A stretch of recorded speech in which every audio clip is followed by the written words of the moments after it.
Nasihati para imam, para pemimpin, yang berubah jadi baik, maka ada tata caranya yang harus kita perhatikan. Dan menjatuhkan kedudukan penguasa di hadapan banyak orang ini memiliki efek.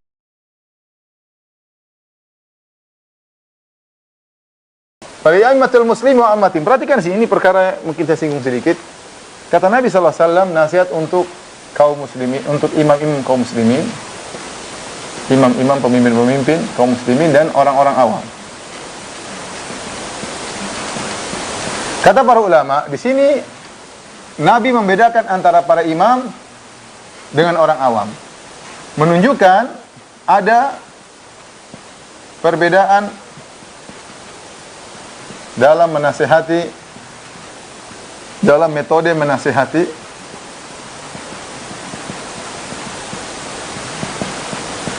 Menasihati para imam, para pemimpin dengan orang-orang awam. Ada bedanya, tentu tidak sama antara menasihati para imam dengan orang-orang awam. Para imam, para pemimpin punya kedudukan ya. Tidak boleh kita samakan dengan orang awam. Mereka sebagaimana dikatakan nazilun nas manazilahum. Berilah kedudukan manusia dengan sesuai dengan kedudukannya. Oleh karenanya Nabi SAW ya memberi penghormatan kepada orang-orang besar. Ketika Nabi SAW mengirim surat kepada Heraklius, dia mengatakan ila Herakl azimur Rum, kepada Heraklius penguasa Romawi ya. Ketika Nabi masuk kota Mekah, menguasai kota Mekah, maka dikatakan kepada Rasulullah, inna Abu Sufyan rajulun yuhibbu an yakuna lahul makanah. Ya Rasulullah, Abu Sufyan seorang yang suka diberi kedudukan. Karena dia pemimpin, dulu dia pemimpin orang Quraisy. Maka Nabi SAW mengatakan, man dakhala dara Abi Sufyan fahuwa amin. Barang saya masuk ke rumah Abu Sufyan, dia aman. Rasulullah menghormati dia. Rasulullah menghormati dia. Amr bin As radhiyallahu anhu, penjahat besar dulu ketika masih jadi orang musyrik, sering bikin buat onar bagi kaum muslimin. Ketika dia masuk Islam, Rasulullah SAW baru beberapa bulan Rasulullah SAW angkat dia sebagai pemimpin perang. Bayangkan. Padahal banyak orang-orang sahabat yang sudah masuk Islam dari itu. Kenapa? Karena Rasulullah tahu kedudukan dia, orang ini orang besar, orang hebat, maka dimuliakan. Ya. Oleh karenanya, tatkala kita berinteraksi dengan para pemimpin, hati-hati, kita harus memperhatikan kondisi mereka, tidak sama dengan menasihati orang-orang awam ya. Makanya Nabi SAW mengatakan, man arada ya an yansaha li sultan fala yubdihi alaniyah walakin ya'khudh bi yadihi fa yakhlu bihi fa in qabila minhu fadhaka wa illa waqad adda alladhi alayhi. Kata Nabi SAW, barang siapa ingin beri nasihat kepada pemimpin, maka janganlah dia tampakkan terang-terangan, tapi hendaknya dia pegang tangannya, kemudian dia berduaan dengan pemimpin tersebut. Kalau diterima, maka itu yang diharapkan. Kalau tidak, dia sudah menunaikan apa yang dia kehendaki. Ini sabda Nabi ya. Mau dengar silakan, enggak juga enggak apa-apa ya.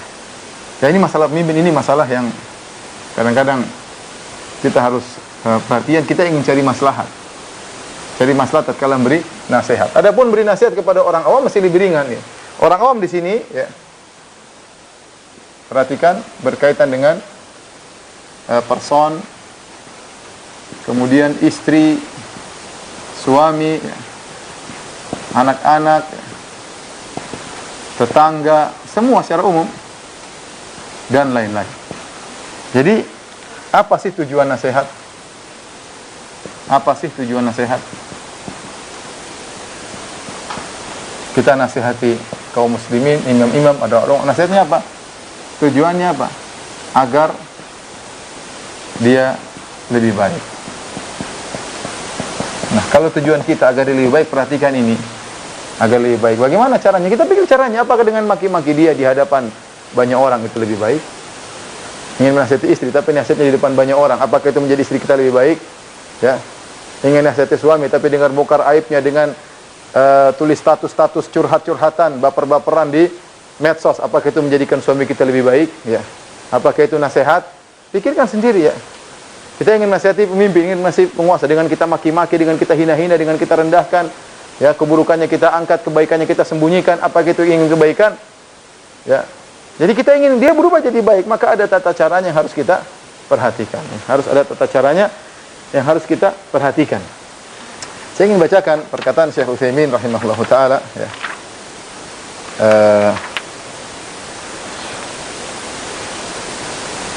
Beliau berkata, ihtiramul la'iq bihi. Di antara yang harus diperhatikan ketika memberi nasihat adalah menghormati para penguasa dengan penghormatan yang layak baginya.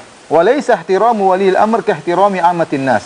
Menghormati waliyil amr, penguasa, tidak sama seperti menghormati orang-orang secara umum. Idrubama ya'tika fasiqun min ammatin nas la tubali bihi wala taltafit ilaihi. Karena bisa jadi ada orang awam yang fasik datang kepadaku, datang kepada engkau tidak pedulikan dia. Wala tukallimu, kau tidak peduli, kau tidak ngomong sama dia. Walakin waliyul amr ala khilafi dzalik. Akan tapi penguasa beda. Beda, tidak sama dengan orang awam. Wala siyama idza kana amaman nas. Terutama jika dia berada di hadapan banyak orang. Li'annaka idza azharta annaka ghairu mubalin bihi, fa inna dzalika yunqisu min sya'nihi wa min qadri. Kalau kau di depan banyak orang, ada penguasa, kau cuek sama dia, kau tidak peduli, seakan-akan kau enggak pandang dia, dan ini menjatuhkan kedudukannya di hadapan manusia, amaman nas, wa nuqsanu qadril amir amaman nas lahu salbiyat khatira jiddan. Dan menjatuhkan kedudukan penguasa di hadapan banyak orang ini memiliki efek negatif yang sangat berbahaya. Wala siyama idza kasratil balbalah, terutama jika terjadi banyak kekoncangan, wa kasrul kalam, banyak omongan, fa innahu yuaddi ila mafasida azima. Ini mengantarkan kepada kerusakan yang besar. Ya. Oleh karenanya wa kama yatabayyanu liman kana minkum muta'ammilan ahwalan nas lahu. Ya, sebagaimana jelas bagi kalian yang perhatikan bagaimana kondisi manusia. Oleh karenanya kita maksud saya semua orang kita punya sikap, kita sama penguasa ya. Kita punya, Nabi mengkhususkan ya. Oleh aimatul muslim wa ammatihim. Menasihati penguasa tidak sama seperti menasihati orang-orang awam. Penguasa punya cara sendiri dalam menasihati. Kalau Anda ingin dapat pahala, ikuti sunnah Nabi sallallahu alaihi wasallam. Kalaupun Anda hanya ingin melampiaskan kemarahan, tidak mengikuti sunnah Nabi sallallahu alaihi wasallam, ya silakan. Mungkin dapat dunia, mungkin tidak. Mungkin dapat dunia yang Anda cari, mungkin tidak. Tapi kalau Anda ingin dapat pahala, maka nasihatilah penguasa dengan cara yang diajarkan oleh Rasulullah SAW. Rasulullah SAW yang menyuruh kita untuk salat. Rasulullah SAW menyuruh kita untuk haji. Rasulullah SAW menyuruh kita untuk baca Quran. Rasulullah SAW juga menyuruh kita ada tata cara dalam menasihati penguasa. Tidak seenaknya kita, ya. Apalagi kemudian menimbulkan mudarat yang lebih besar.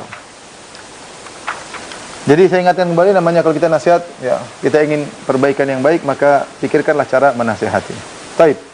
Termasuk para penguasa di sini, para imam kata para ulama, aimatul muslimin, ya. Para imam di sini, ya, mencakup imam dalam urusan dunia, pemimpin dalam urusan dunia,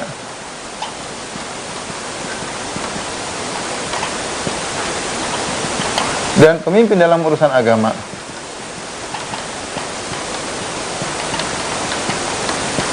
Itu para ulama ya. Tentu kalau kita melihat kesalahan ulama, tentu ada caranya kita menasihati mereka dengan cara yang baik, tidak sebagaimana menasihati orang awam. Demikian juga para pemimpin di sini umum, baik pemimpin utama misalnya presiden atau raja atau gubernur atau bupati, bahkan mungkin camat, bahkan mungkin ketua RW, ketua RT, atau mungkin kepala ini, kepala anu. Ini dia penguasa, dia punya anak buah, maka ada caranya untuk menghadapi dia dengan cara yang baik. Dan ingat, kita harus menasihati.